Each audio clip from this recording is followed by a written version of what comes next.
On the third morning of March 1879, a Korean picture bride named Soon-hee stepped off the stage in Larkspur County, carrying a single trunk and a photograph of a man she had never met. The land office clerk who met her at the platform held the only pen in the territory that could make her marriage legal, and he set it down out of her reach. Everyone in that dusty square expected her to be sent back east on the next coach, another foreign bride nobody wanted to claim. What Wren Colby did instead, walking through that crowd of ranchers who had gathered just to watch her fail, would be talked about in Larkspur County for the rest of the century. The land office clerk, a narrow man named Whit Palmer, had told the county for a week that no foreign woman's mark would ever hold up in his ledger, and half of Larkspur had come to the office that morning just to watch him prove it. Wren Colby owned 4,000 acres, more cattle than any three ranchers combined, and a silence that made grown men lower their eyes when he entered a room. Nobody in that office expected him to so much as look at her. The whole county assumed the marriage broker's arrangement would collapse before noon, and she would be handed back to the stage like a parcel with the wrong address. What happened instead, when Wren stepped between her and the clerk's raised hand, was a single sentence that the county would repeat at kitchen tables for 30 years, though none of them yet understood what it had cost him to say it. Word of what happened in the land office reached the far end of Larkspur County before the noon meal was cleared from anyone's table, carried on the tongues of men who had seen it and women who had only heard, each version a little more impossible than the last. Soon-hee did not hear most of it. She sat in the back of Wren's wagon with her trunk between her knees, watching the town shrink behind her, feeling the photograph in her pocket grow warmer than it had any right to be, though she could not have said whether that was the sun through the canvas cover or her own blood finally moving again after a week of holding still. She had practiced English on the boat until her jaw ached, had memorized the greeting she would give her husband, the small bow, the careful distance a bride was supposed to keep until trust was earned. None of it had prepared her for a man who spoke 4 words to a room full of armed ranchers and then said nothing at all to her, not even his name, as though the naming could wait until she had decided whether she wanted to stay. The ranch sat at the end of a long valley where the grass ran gray gold to the tree line, a house of sod and timber, with smoke already rising thin from its chimney, though no one should have been inside to light it. An old woman stood in the doorway with her arms folded, and soon he understood before a word was spoken that this was not a welcome but an inspection, the kind she had already survived once today and had hoped not to survive twice before dark. Wren helped her down from the wagon without touching her hand longer than the step required, correct in every motion, and said only that this was Martha, who had kept his house since before his mother died, and that Martha would show her where to sleep. Martha's eyes moved over the trunk, over the ribbon at Soon-hee's wrist, over the careful stitching of a dress made for a country 3,000 miles from this one, and found all of it wanting. Somewhere behind the house a dog began to bark at nothing, and Soon-hee stood very still in the yard of a man who had defended her from strangers and now would not meet her eyes, wondering which version of him she had actually married. Soon-hee had crossed an ocean on the promise of a photograph, a small square of paper her aunt had pressed into her hand in Incheon with instructions to memorize the face before the salt air could ruin the print. The man in the photograph had kind eyes and a jaw that gave nothing away, and a name, Wren Colby, that she had practiced saying until it stopped feeling foreign in her mouth. The broker who arranged such marriages had told her family that Colby was a rancher of standing, a man who could offer more security than any match left to her in a country still recovering from famine and flood. She had not asked what kind of man needed to import a wife from across the ocean, rather than choose one from among his own. She had learned, in the 3 weeks of crossing, that some questions were luxuries a woman without money did not get to spend. The ship had been crowded with other brides bound for other counties, other men, other unknown kitchens, and she had watched them disembark one by one at ports with names she could not pronounce, each woman disappearing into a crowd that had come either to claim her or to gawk at the novelty of her arrival. By the time the train reached Larkspur County, she was the last one left in her car, and the conductor had looked at her with the particular pity reserved for parcels nobody was quite sure had been correctly addressed. She had stepped onto the platform expecting at least a face that matched the photograph, and had found instead an empty stretch of planking and a clerk from the land office standing with a ledger under his arm, clearly not there to welcome anyone.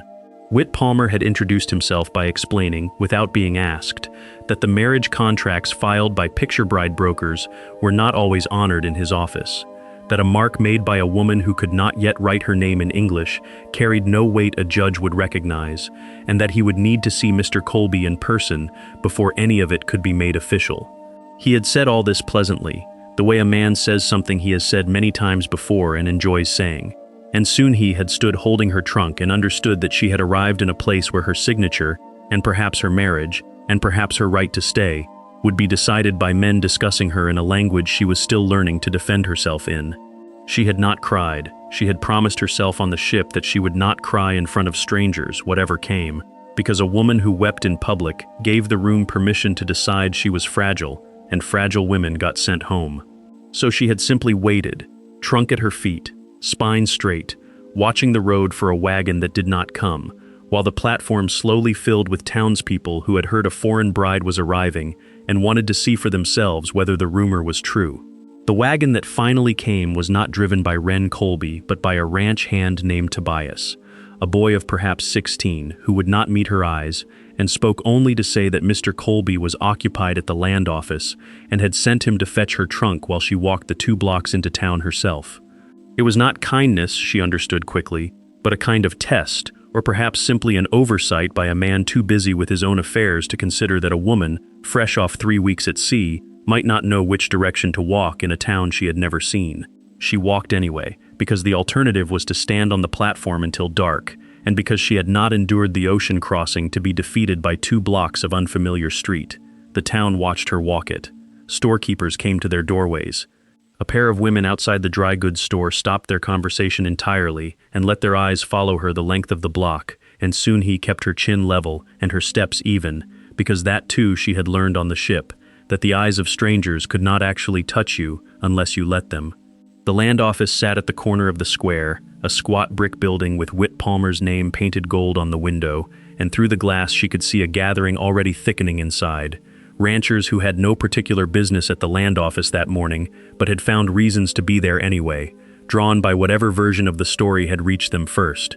She paused at the door only long enough to smooth the front of her dress, a habit her mother had drilled into her before every important meeting, though her mother could never have imagined the meeting this habit would eventually prepare her for. Inside, the air smelled of pipe smoke and old paper, and every face turned toward her at once, the way a room turns toward a stage when the curtain finally lifts, and she understood in that single collective breath that whatever happened in the next few minutes would be repeated at every supper table in Larkspur County by nightfall, regardless of whether it went well or went badly for her. Whit Palmer stood behind his counter with the marriage contract already unfolded, its creases worn soft from having been read too many times by too many disapproving fingers, and he began speaking before soon he had fully crossed the threshold, as though her arrival were merely the cue for a performance he had rehearsed. He explained, for the benefit of the room as much as for her, that the territory's land registry required a legal signature for any transfer of property rights that might follow a marriage, and that a mark made by an illiterate hand, his word, illiterate, delivered with a small satisfied emphasis, could be challenged by any relative or creditor who wished to contest it later. He was not required to accept her mark today. He was, in fact, well within his rights to hold the contract until Mr. Colby could appear in person to countersign, a delay that could stretch, he noted with visible pleasure, into weeks if the circuit judge's schedule ran the way it usually did in spring. Soon he understood perhaps 2/3 of the specific words, but the entire shape of the sentence, the particular cruelty of a bureaucratic delay dressed up as procedure, and she felt the old useless heat rise in her chest, the one that had no outlet in a room full of men who had already decided what kind of woman she was before she opened her mouth. She set her trunk down slowly, deliberately, buying herself a moment, and reached into the collar of her dress for the folded copy of the contract her aunt had insisted she carry separately from the original, the one with the broker's seal still intact and a translator's notarized English beneath the Korean. She held it out without a word. Palmer did not take it. He looked instead toward the door, toward the ranchers gathered there, and smiled the smile of a man confident that the room was his audience, that whatever she produced from her collar could not outweigh the simple fact of who she was and where she had come from. And it was in that smile, more than anything said aloud, that soon he first understood exactly how alone she had been left to stand. The door of the land office opened hard enough to rattle the glass, and every head in the room turned at once, the way a room turns toward weather. Ren Colby did not announce himself. He simply stood in the doorway for a moment, taking in the scene, the unsigned contract, the woman standing alone at the counter with a folded paper still extended toward a clerk who refused to take it, the ranchers arranged along the walls like men at a cockfight waiting for the first blood, and something in his face closed like a door being latched from the inside. He crossed the room without hurrying, which somehow made it worse for Palmer than if he had come at a run, and he did not raise his voice when he spoke, which made it worse still, because the room had to go silent to hear him at all.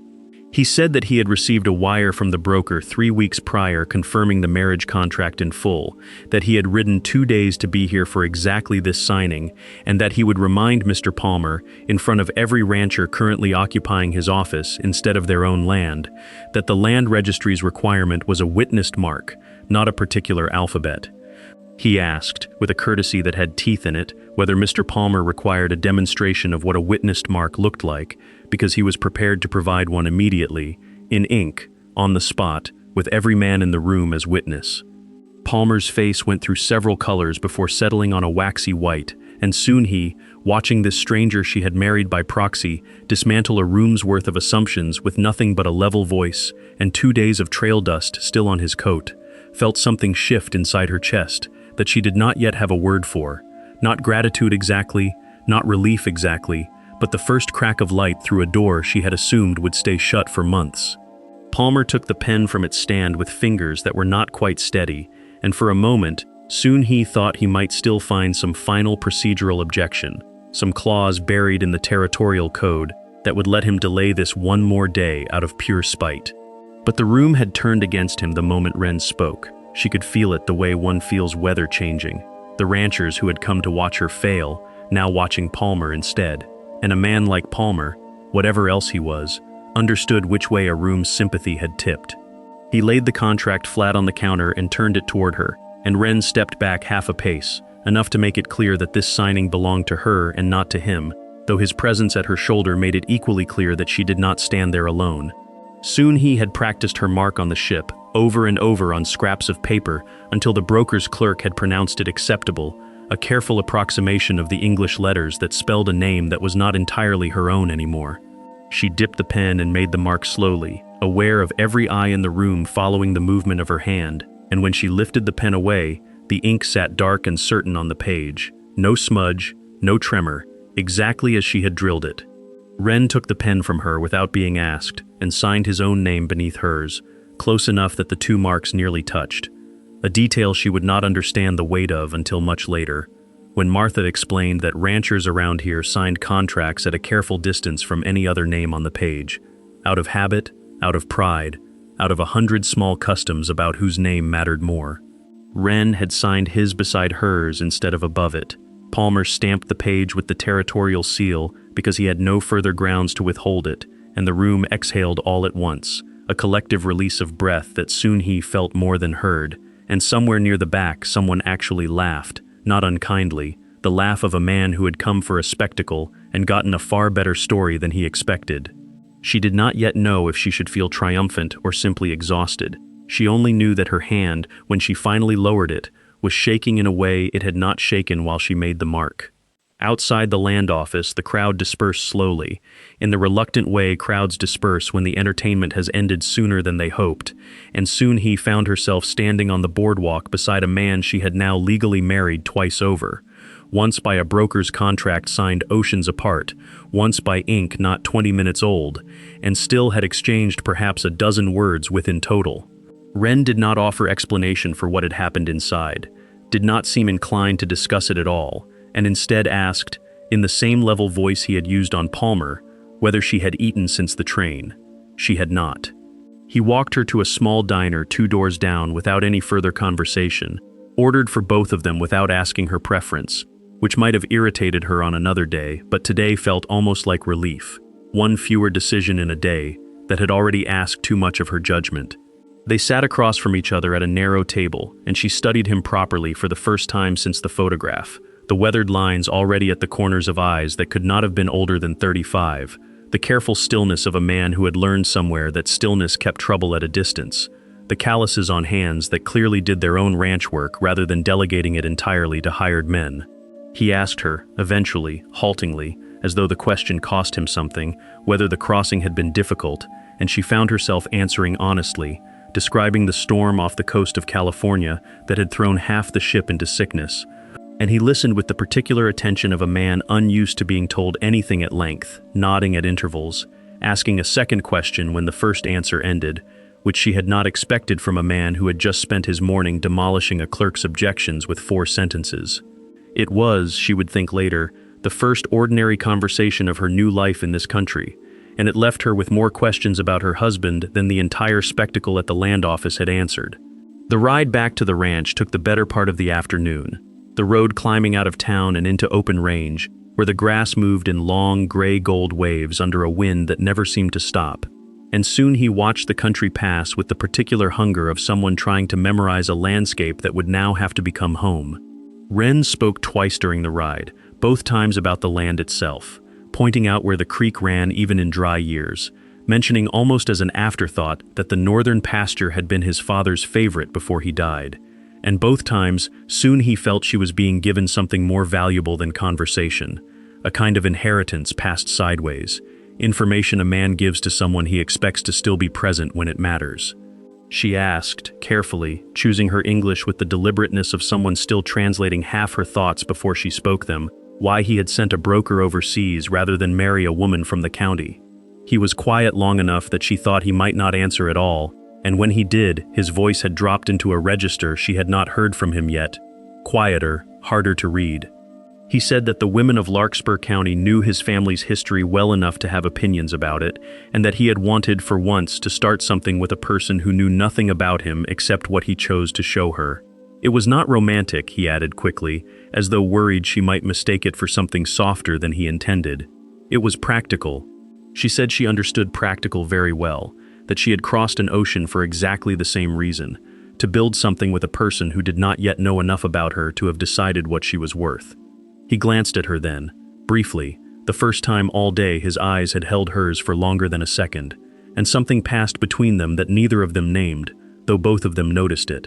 Martha's welcome when it came was not unkind exactly, but was measured out like rationed water, enough to keep a person alive and not a drop more. She showed Soon-Hee to a small room at the back of the house, plain but clean, a narrow bed and a chest of drawers, and a window that looked out over the cattle pens toward the tree line, and she listed the household routines in a flat, efficient voice. When the stove needed tending, when the hens were fed, when Wren liked his coffee, and how he liked it. Information delivered less as welcome, and more as a test Soon-Hee was expected to pass without being told the grading. Soon-Hee listened and nodded and asked no questions, because she had already learned on the ship that questions asked too early made a person look weak, and she intended, whatever else happened in this house, not to look weak in front of a woman who had clearly decided already what a foreign bride was and was not capable of. That first night she lay awake long after the house had gone quiet, listening to sounds she did not yet know how to interpret, a horse shifting in the barn,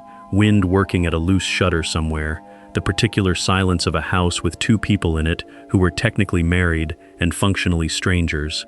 She thought of her mother's kitchen in Incheon, the smell of it, the specific creak of the 3rd floorboard from the door that her father always forgot to avoid. She thought of the photograph still folded in her trunk, the face that had turned out to belong to a more complicated man than the picture suggested. She did not cry, because she had promised herself she would not, but she allowed herself, alone in the dark of an unfamiliar room, to simply feel the size of the distance she had crossed, and to wonder, without yet being able to answer, whether the man who had defended her so fiercely in a room full of strangers would ever choose to defend the parts of herself she had not yet shown him. The weeks that followed settled into a rhythm dictated less by conversation than by labor, and soon he found that this suited her better than she expected, because work was a language she already spoke fluently regardless of which country she stood in. She rose before Martha most mornings, learned the stove's particular temper, learned which hens laid where they were not supposed to, learned the names of the ranch hands one by one, though most of them still would not meet her eyes directly, speaking instead to a point somewhere over her shoulder, as though she were a piece of furniture that had unexpectedly begun issuing instructions.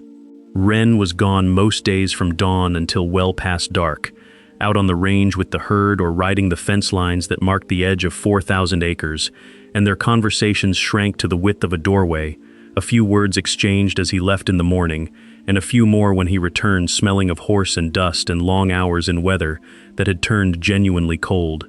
She began, without entirely deciding to, watching him the way she had once watched the sea from the ship's rail, trying to read patterns in something vast and largely silent.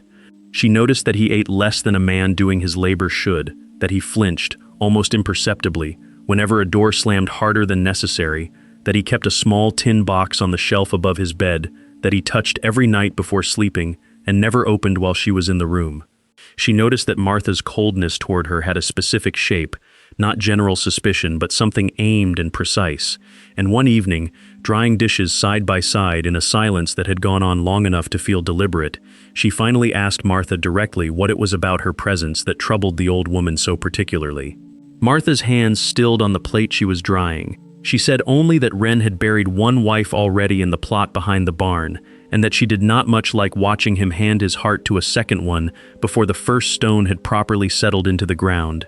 Then she set the plate down and left the kitchen, and soon he stood alone with the words ringing in the quiet, understanding for the first time that the tin box, the flinch at slammed doors, the careful distance Wren kept even in his kindness, all of it traced back to a grave she had not known existed until this exact moment.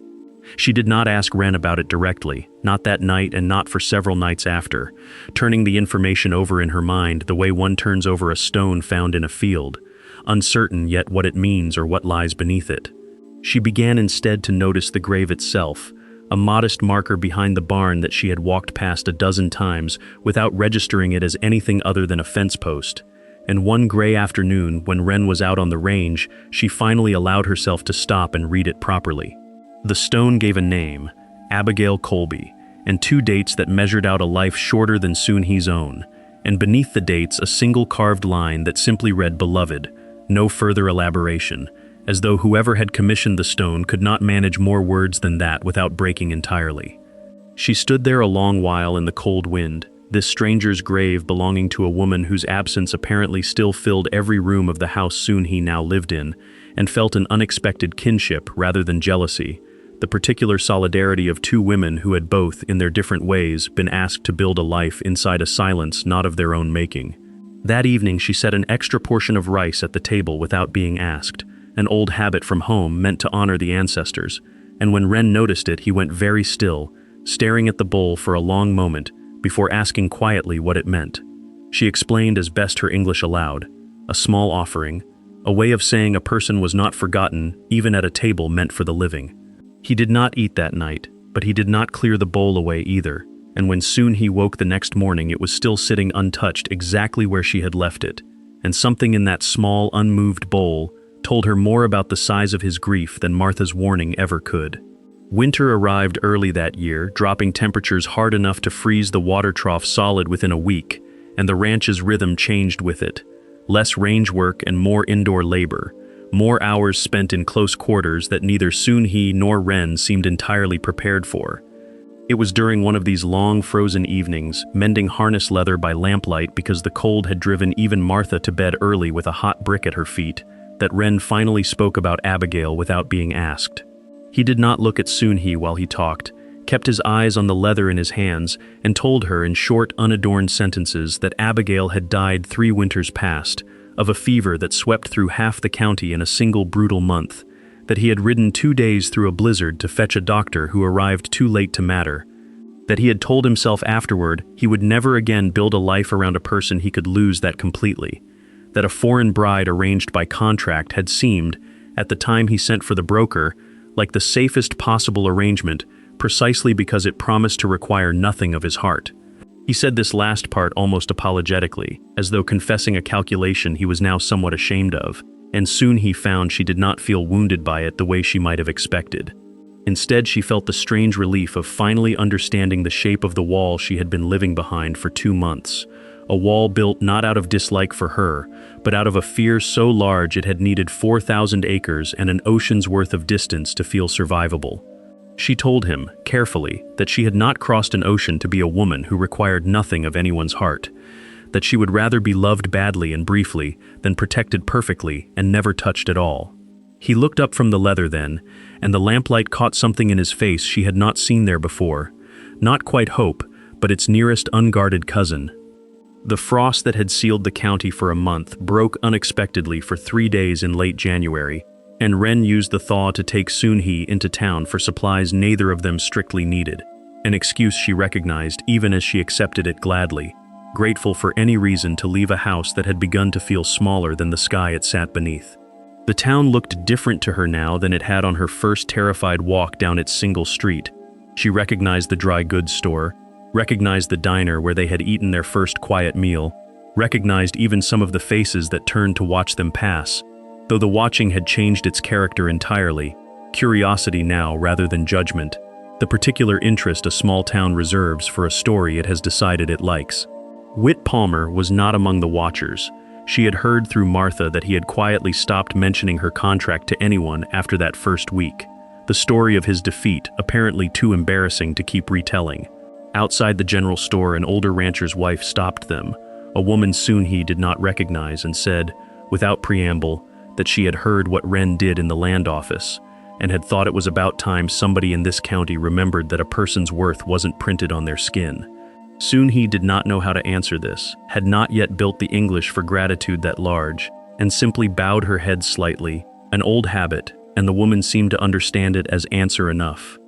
Walking back to the wagon, Ren's hand found the small of her back to guide her around a frozen rut in the road, a touch so brief and practical it might have meant nothing at all, except that his hand did not immediately withdraw once the rut was passed, and Soon-hee did not move away from it either, and neither of them remarked on it, though both of them noticed, the way people notice weather changing before they can name what kind of storm is coming. Spring did not arrive gently. It arrived in a single violent week of snowmelt that swelled the creek Ren had once proudly pointed out to her, the one that ran even in dry years, into a brown roaring thing that tore out a section of fence, and on the third night of flooding, trapped a dozen head of cattle on a shrinking island of high ground as the water kept rising.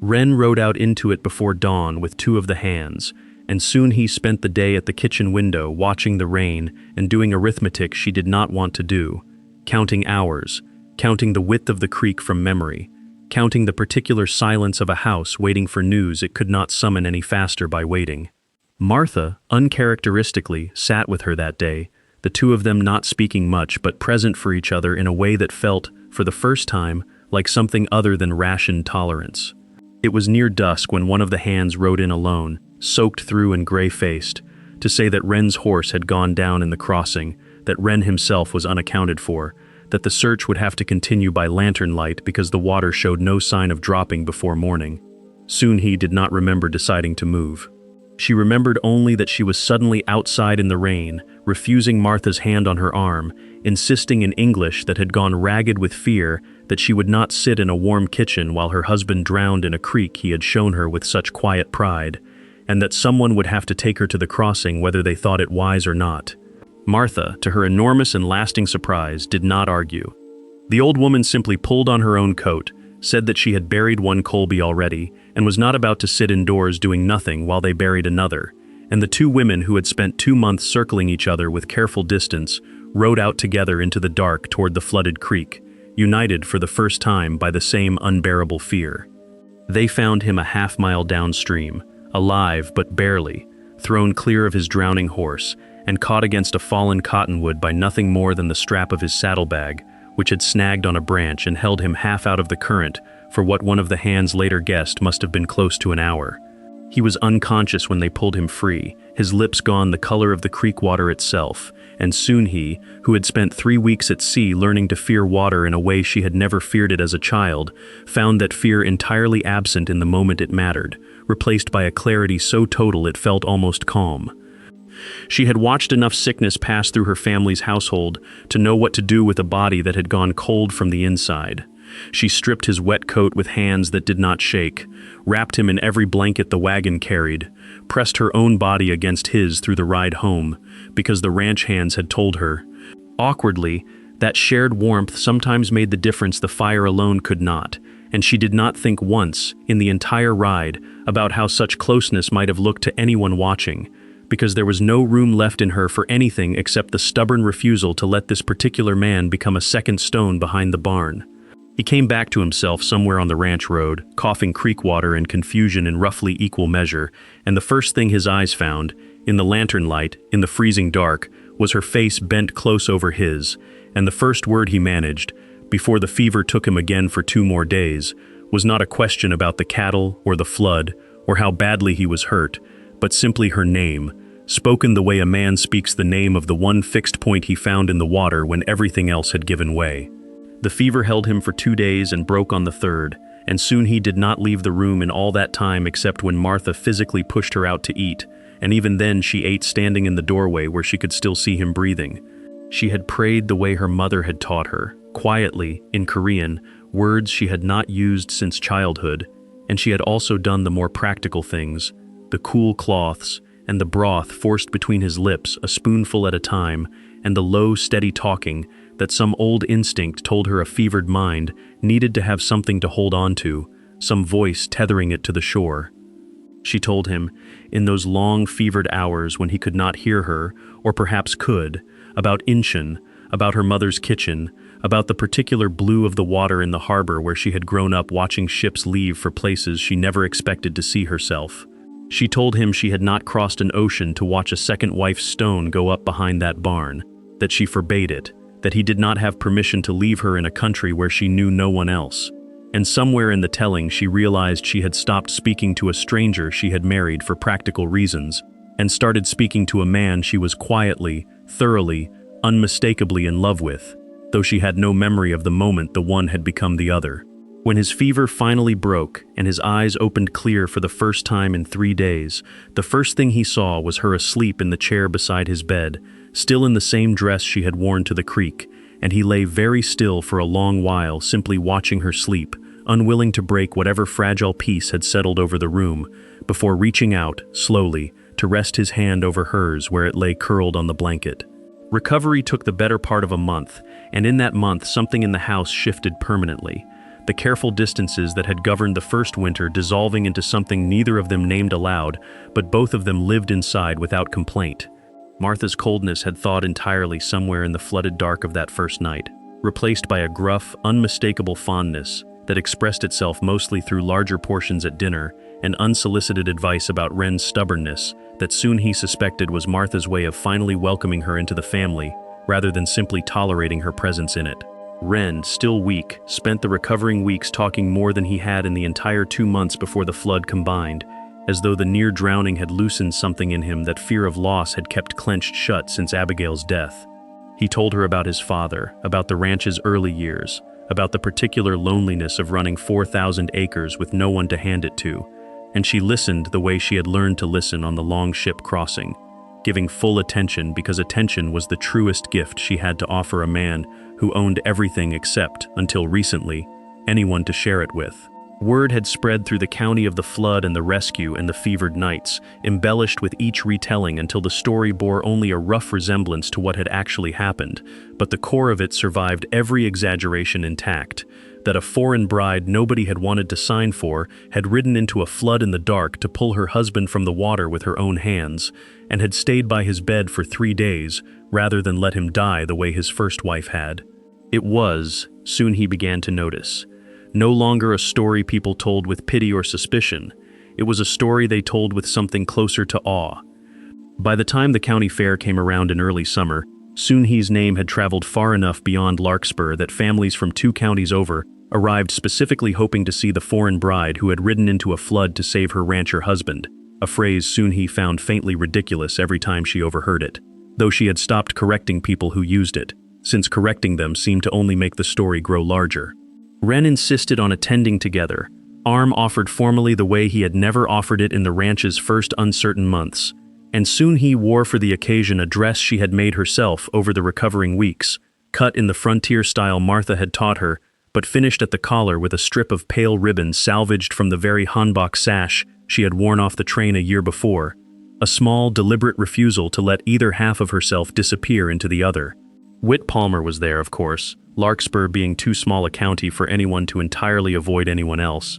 and when he approached to offer what he clearly intended as a gracious word of congratulation on the ranch's fine season, Ren simply nodded once, cool and correct, and did not offer his hand, a small, precise cruelty that soon he suspected Palmer would remember far longer than any louder confrontation could have made him. The women who had once stopped their conversations to stare at her on that first terrified walk down Main Street now made a point of greeting her by name, several of them asking, with genuine interest rather than performance, about the dishes she had begun bringing to church suppers. Dishes, half Korean and half whatever the frontier pantry allowed. A fusion nobody in the county had tasted before, and most of them, to their own visible surprise, liked quite a lot. Soon he stood in the center of the fairground that afternoon, her husband's arm steady under her hand, watching a county that had once gathered specifically to see her fail, now gathering instead to see how she was doing, and understood, with a clarity that felt earned rather than given, that she had not simply survived Larkspur County. She had, somehow, without ever intending it as a campaign, become one of its fixed and trusted points. That autumn Wren took her to the plot behind the barn, the first time he had ever invited her there rather than simply allowed her to visit it alone, and together they added a second stone beside Abigail's, smaller, set at a respectful distance, marking not a death but the date of the flood, the night the whole county had assumed would end in a burial, and had instead become the night everything in the house finally opened. It was Soon-hee's idea, this second stone, a way of honoring both truths at once, that a man could carry grief for one woman with his whole chest and still, without betrayal, learn to love a second one with everything that grief had left standing.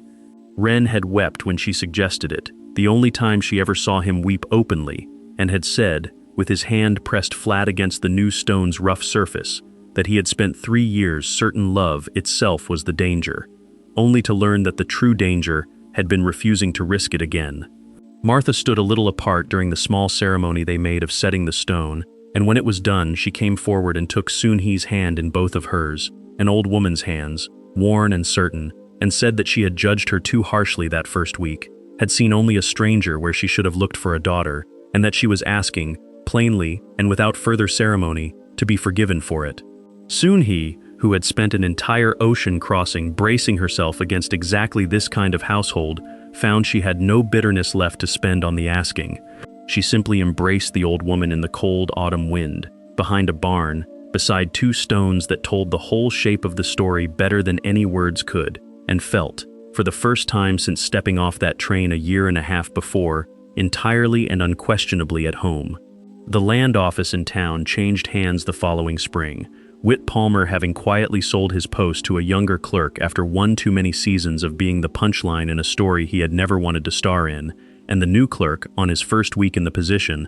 mentioned to Wren almost in passing that the Colby file was the most referenced document in the entire county registry, cited by half a dozen other families who had since married brides arranged from overseas and wanted precedent on record that such marriages, and such marks, held as much legal weight as any other. Wren told Soon-hee this over supper with the particular quiet pride he reserved for things that mattered to him too much to say loudly, and Soon-hee found herself laughing for the first time in longer than she could remember at the strange afterlife of that terrifying first morning.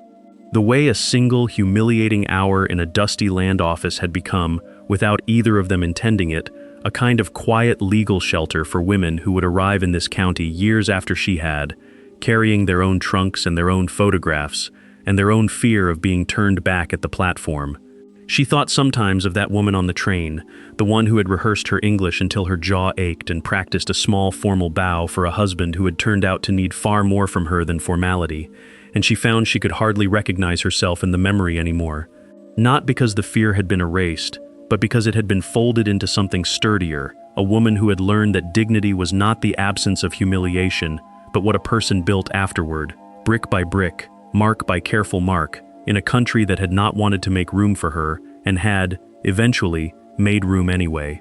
Years later, when their eldest daughter was old enough to ask about the ribbon Soon-hee kept folded in a cedar box atop her dresser, the pale strip of hanbok sash worn thin and soft from a year of frontier weather before it was retired to safekeeping, Soon-hee would tell the story the way it deserved to be told.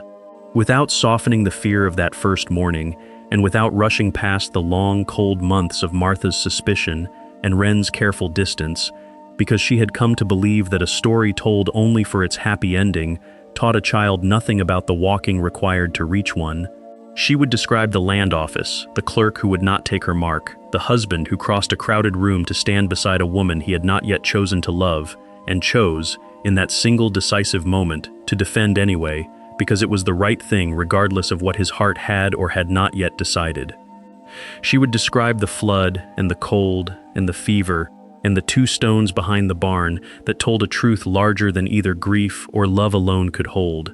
Ren, listening from the doorway as he often did during these tellings, would sometimes add his own memory of that first morning, the particular fury he had felt watching Palmer humiliate a woman he had not yet met, but had already promised, by contract and by conscience, to protect, and their daughter would look between her 2 parents with the frank wonder of a child who cannot yet imagine either of them as anything other than certain, permanent, entirely hers. Larkspur County had, over the years, folded the story into its own local mythology, retold at church suppers and barn raisings until it belonged as much to the land as to the family who had lived it.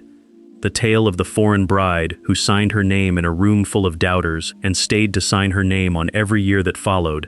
until nobody in that valley could quite remember a version of Larkspur that did not include her.